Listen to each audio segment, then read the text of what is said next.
Diesel, welcome back to Australian Musician. Thanks, Greg. Last time we spoke about 10 months ago, it was supposed to be about the Sunset Suburbia album, but you were more keen on talking about this blues album that you just started, which we now know is Alone with the Blues. It sounds like it was a lot of fun to put together. Yeah, it was. I mean, it would have been probably only more fun if I would have had, a bunch of people to record it with, I guess. But having said that, it was fun. It was definitely an escape for me, much needed, during that time. So, yeah, I'm really grateful for being able to, utilize the space that I have and all the instruments that I possess. Yeah. Did it enthuse you to do more projects like this, or did it just reinforce that you miss your bandmates? Yeah, look, I've been burning the midnight oil like that, I guess, for a long time. When I think about it, I've done a lot of solo flights. But at some point, yeah, I usually bring other people into the fold. But this one, I just kept going and, creating this illusion, I guess, of it sounding like a band, but it was just me. But yeah, and knowing that the end result was going to be, exactly that. So how much tweaking of amps and mics did you go through to get the sounds, and did you use software as well? You know what? Not a lot of software. Well, only software in the sense of like plugins to mix with and stuff later, EQ and compression and some reverbs and stuff. But really, I almost out of laziness, I think it was like, also because everything just seemed to sound good. So I wasn't really kind of, that's usually what is the catalyst for me to kind of try something else is if I'm not happy. But in this case, I've got this over here, which you can't see, but it's here, is an API preamp and an API EQ and a Chandler little devil compressor, and they all sit in a little lunchbox. And I actually used no condenser microphones, which is really bizarre when I think about recording. It's always like, oh, we're going to go in the studio and now we're going to use condensers. It's because dynamics are generally for the stage. So in this case, I've used only dynamics and a ribbon for the room, and that was it. So my first record with no condensers, which is quite odd to me. But when I think of it, there's probably lots of records that have been made, especially in days like gone by where there were just ribbons and dynamics.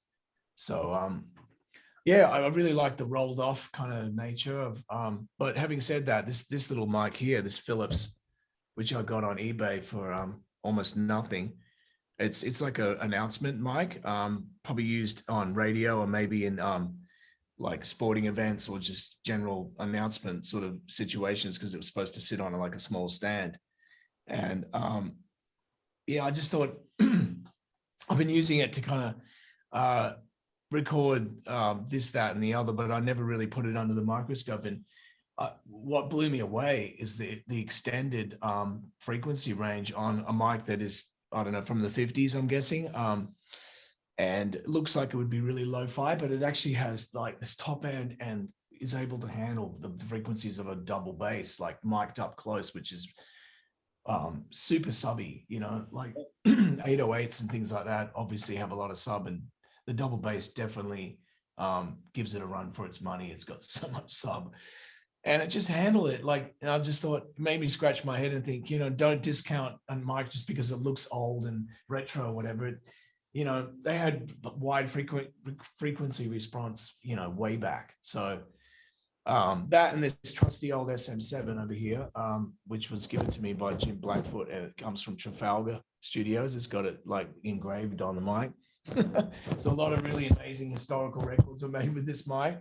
Yeah. And it's not, I don't mean to sound like a snob, but the ones that everyone have these days, that it's like you're not doing a bad thing by getting a modern SM7, but it's definitely a different mic to what these old SM7s sound like. They just really have a lot more character and So they're not as chintzy up the top. They're just really nice. And again, a mic that just can work on anything. So I'd use that on my electric guitars because I just thought it'd probably handle the SPLs a bit better than this little guy. And I used like an MXL ribbon with Lundell transformers. So yeah, it's a Chinese ribbon, but it's got the Swedish transformers. So I spent a bit more money on those, on the transformer, and they're beautiful. They're really nice sounding ribbons. It's my my ribbon of choice, or my mic of choice, I should say, when I'm recording horns or strings, because they've got that sort of quite aggressive upper mid range, and the ribbon just does a great job. So yeah, that's also why I like them on rims, I guess, because there's always that really excited upper mid range that happens in a room when you're recording things, when you want to chill that out. So that's pretty much it. A 3 mic album and a 1 preamp. Yeah. And I've got a whole studio over there, with a whole HD and system and lots of pre's, lots of really nice outboard, and because I guess I just sat around this one table, and my Zooms were happening a lot last year. My whole life was kind of around this table, and I just set myself up here with this lunchbox, and I made the whole record with that and an Apollo, which is a testimony to how great the converters and the pre's are and everything. And when I listen to the record now, as it's been turned to vinyl, with Don Bartley doing the mastering on it, it's like, well, this was done on an Apollo with 3 mics, and it sounds, like a record to me. So yeah, I'm happy. A lot of those classical blues songs are well known, or a lot of the versions are well known. Were you conscious of doing your own thing and not copying versions? I wanted to do my own thing, which is, was going to happen, I guess, once I sort of leave take the training wheels off, unbolt the training wheels and just sort of. But at the very beginning, I think with most of them, I sort of really studied the original and what it was that I liked about it, and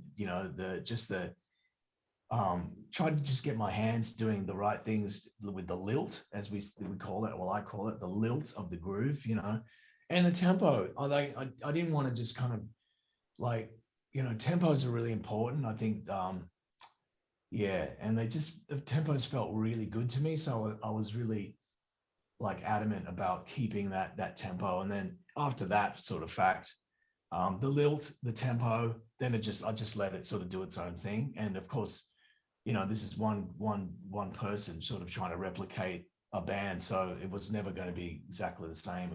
I just went off on my own path and made my own parts and made my own story, but there's a feel thing that you get within a couple of bars of each song that you just sort of that. I wanted to make sure I had that, because it's intrinsic to the record. And I mean, that's what drew me to the record to start with. So of course I'm going to try to make sure I've got that, the essence of it.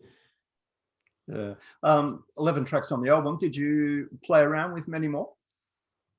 Not really. I've really just sort of, I didn't really make 20 or 30 or whatever. I just, I just hit, pulled my, loaded my arrow and shot it, and okay, another one down, put another one down. When I got to 10, I thought it was going to be cap it at 10, but then there was a late arrival, so I pushed it to 11. Yeah. But what was it like recording drum parts as opposed to the guitar parts that really well? Different, but I think it would have been a lot harder if I would have tried doing the drums at the beginning. But I did all of them guitar first, then some kind of scratch vocal, and then bass. Bass was always very early on. In some cases, bass is the only thing, so that came first. Then I start putting some drums on, kind of an unorthodox way of doing it, but it felt more natural for me to kind of to make the story, kind of kick it off with the guitar, and then add the drums over the top. And yeah, it's kind of it's a different way of recording drums. But I've heard of the other situation where some records were recorded with, especially if the drummer is the writer of the song, they go in and do all the drums first and then get everyone else to play on top of it. There's no real right or wrong way making it's. I use the analogy of sausage, vegan sausage if you're vegan, but basically no one really wants to know what's in the sausage. Really, just is it a tasty sausage? Good, okay, then I'll have the sausage. But if you know what's in it, you'd probably, you know what I mean. No one needs to know. Yeah. Making records is making sausage. There you go. Yeah. Speaking of tasty things, you were telling me about the Harmony Rocket guitar that you're using earlier in the piece. Did you use that mainly? Mainly, I'd say about 80 to 85%. I just used this Les Paul over here for some of the leads because it's got the P90s and it's really super sprungy. And it was a nice juxtapose. A little bit of Strat here and there, just on a few like overdub things. But yeah, that Harmony Rocket is the main guitar on this whole record because it just has that, the right sound with the wooden bridge. It's really short. Attack is really short. Decay is really short, I should say. Lots of attack and short decay. A lot of people get them and they look at that bridge and they go, oh, that's old and antiquated. I'll put a Tunematic, metal on there. And that's like, that's it. You've lost it. They killed the party straight away. That's my humble opinion. Like the whole beauty about those guitars is the wooden bridge. And it's not exclusive to that. There's a lot of guitars from that period. K's, Hofner's from that period. If you listen to, like, if you wanted to study that whole science, or a great example of that sound of a wooden bridge is the intro to Friday on My Mind by the Easy Beats. That's got that really plunky, short decay, but like really in your face wooden bridge sound. It's a really cool sound. Yeah, that and the Bigsby kind of just sort of in the hollowness of the body. It's a combination of all of those things and of course the gold foil de-arming pickups really help as well because they're so microphonic. You can like sing into them.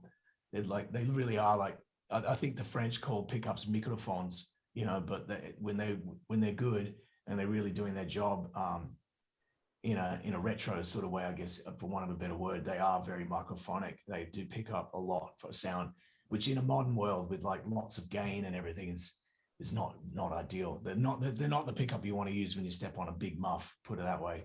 Well, unless you want total mayhem, then it's perfect, but they're not an EMG is what I'm saying. Yeah. Six Steel Strings is a track that you co-wrote with Ross Wilson back in 91 and Ross found the demo tape when he was moving. How close to the demo is the finished song? Not very close at all, actually. The original demo was kind of like more of a rock kind of like blues on steroids sort of thing. A lot faster. I think the key is up one tone as well, which kind of gives it more it makes it sound a lot like brighter and more like wound up. Well, I thought to fit in with the rest of my record, I need to kind of make it kind of join the pack, so I chilled it out. I got more of a rollicking sort of romping sort of rolling six kind of like Chuck Berry was what I was going for with the rhythm parts. Chuck Berry / Jimmy Reed kind of vibe. So I just found a new home for it. But the song is, they're definitely, it's not like so different that it's unrecognizable. It's just a different treatment because the original demo was something that we threw into the mix when we were doing a bunch of demos at 301 like years and years ago, just after I actually left the band and I was making my first lot of solo demos and about to embark on my solo record and all that. And that's why that song kind of just got sort of like put to the side because it didn't really fit into where I was going. I was kind of more going into the soul funk kind of thing. There it sat in that storage tub box, and it was the most, talk about serendipity or just something that just, the synchronicity of him happening to look in that box. And when I saw that email, I just made all the hair on my body stand up. I was like, this is meant to be. This is like, I can't believe like the timing of it was one of those, things that just happens once or twice in your life. So I thought, Thank you, Ross. Thanks for being so organized. The guy, like, is incredibly, I wish I was that.